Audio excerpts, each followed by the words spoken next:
तो आज मैंने सबसे ज़्यादा चर्चा मन पर किया है। कृष्ण कहते हैं अभ्यासेन तो कौन्ते वैराग्येण च गृह्यते। हे अर्जुन,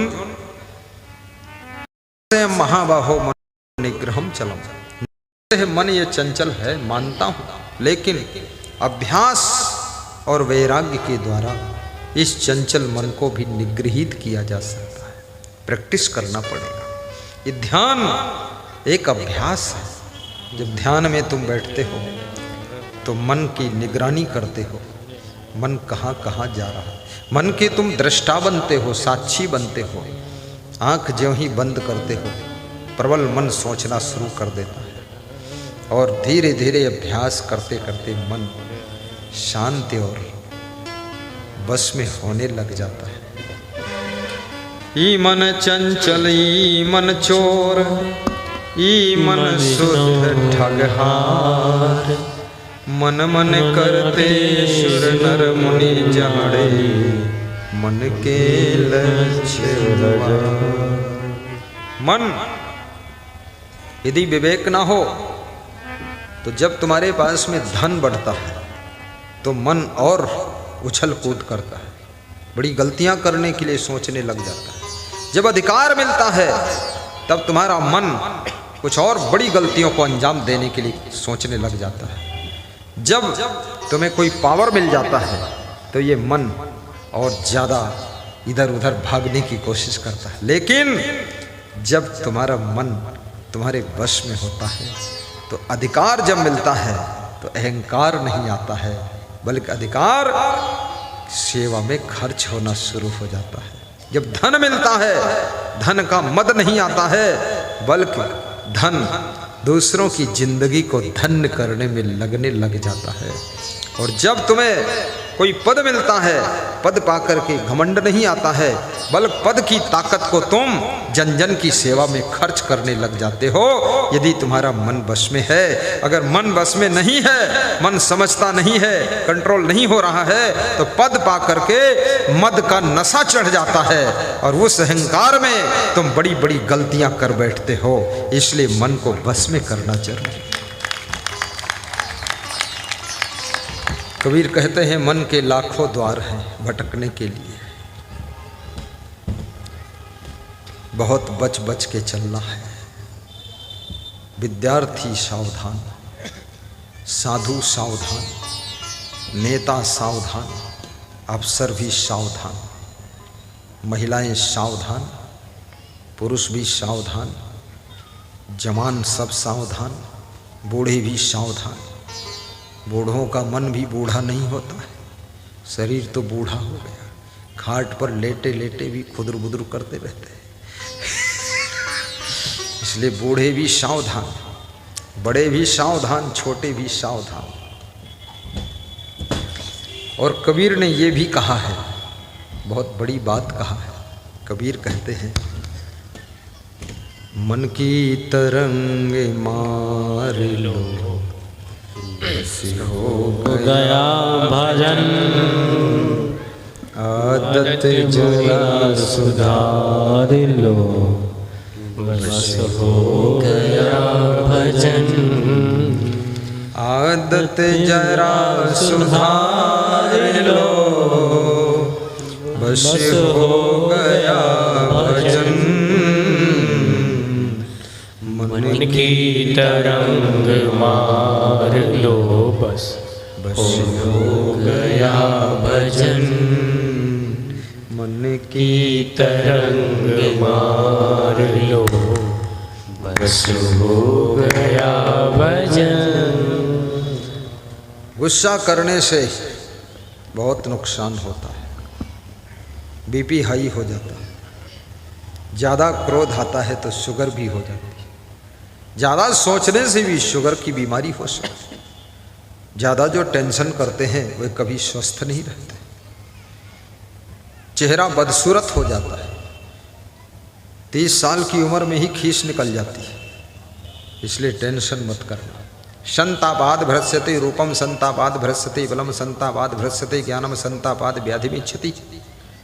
टेंशन करने से विदुर जी कहते हैं कि हे धृतराष्ट्र, ज्ञान नष्ट हो जाता है, बल नष्ट हो जाता है, सुंदरता नष्ट हो जाती है, और टेंशन करने से शरीर रोगी हो जाता है।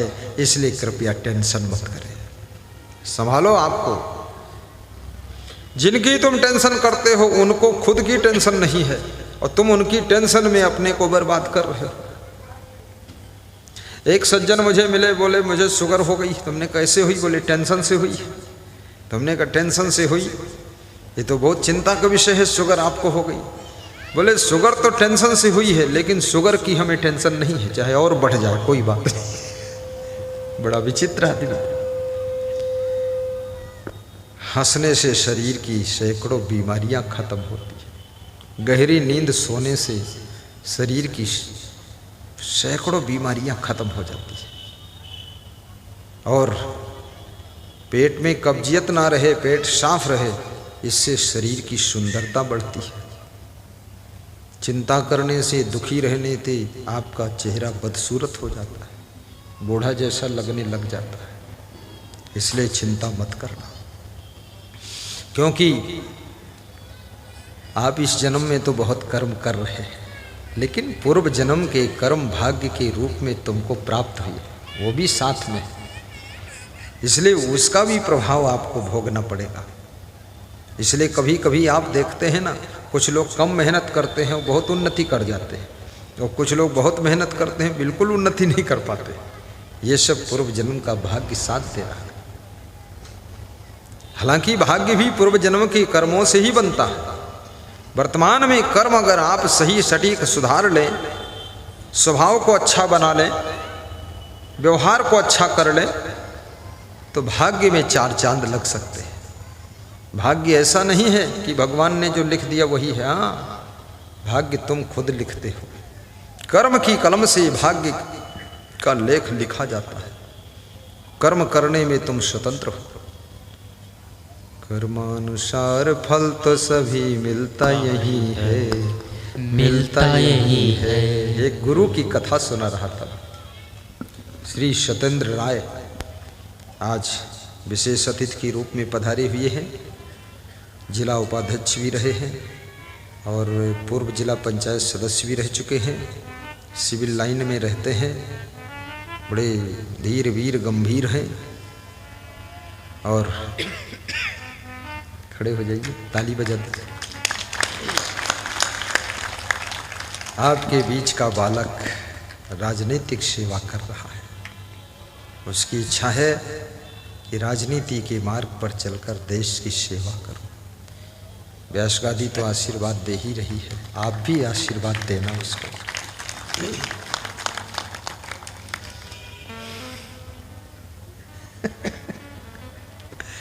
उनको मैं हंसाने की कोशिश कर रहा हूँ, थोड़ा दांत निकल जाए। ठीक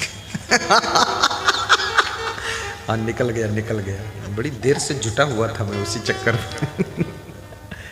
हंसाना जरूरी है। जिसको हंसा पाओगे उसी को अपने प्रेम में फंसा पाओगे।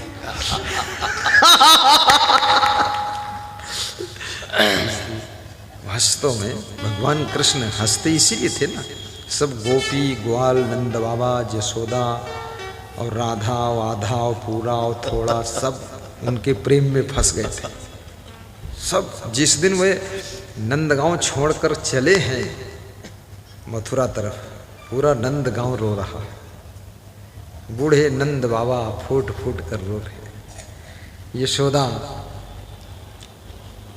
ने कहा, मुझे नहीं पता था मेरा बेटा मुझे छोड़कर एक दिन जाएगा। धन्य, कोई बात नहीं।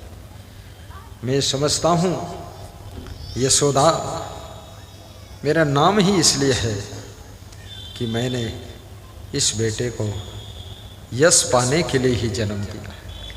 अगर इसको अपने मोह के पिंजड़े में बंद रखूंगी तो ये मेरा कृष्ण जो मेरे हाथों से पला पोसा है। याद रखना, बेटे का भाव उनका भी है, मेरा बेटा है। देवकी का भाव है कि मेरा बेटा है। दोनों का साझे में है। एक ने जन्म दिया, दूसरे ने पालन किया। पालन करने वाले का ज़्यादा प्रेम हो जाता है। जन्म देने वाला तो 2 मिनट में निपट गया, जन्म देकर छुट्टी हो गई। लेकिन जो उसको पालता है 5-5 साल तक, वो जानता है क्या साधना करनी पड़ती है। कृष्ण ने यशोदा को आखिरी में यश प्रदान किया है। राधा को भी आज मथुरा वृंदावन में चले जाओ, राधे राधे लोग बोलते हैं। अभी देखिए ना, पंडित जी बोल रहे थे राधे राधे। तो ये जो उनसे जुड़ा, सुदामा का भी नाम हुआ सुदामा।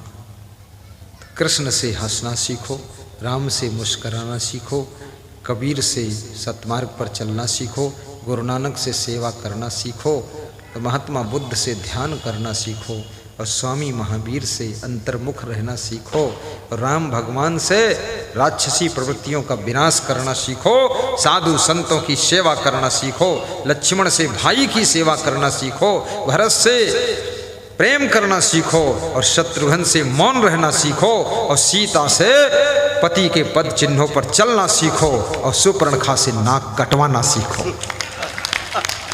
सबसे सीखो, सब सिखा रहे हैं। परिवार के कलह कलेश के बीच में भी विभीषण से भक्ति करना सीखो। बाल अवस्था में भक्ति करना ध्रुव से सीखो। पिता सताए तो भी भक्ति न छोड़े, ये सीखना है तो प्रहलाद से सीखो। परिवार के लोग विरोधी हो, जहर पिला दे तो भी भक्ति न छोड़े, ये सीखना है तो मीराबाई से सीखो। वीरता सीखनी है तो महारानी लक्ष्मीबाई से सीखो, और याद रखना है दुश्मन से कभी पराजय नहीं मानना सीखना है तो महाराणा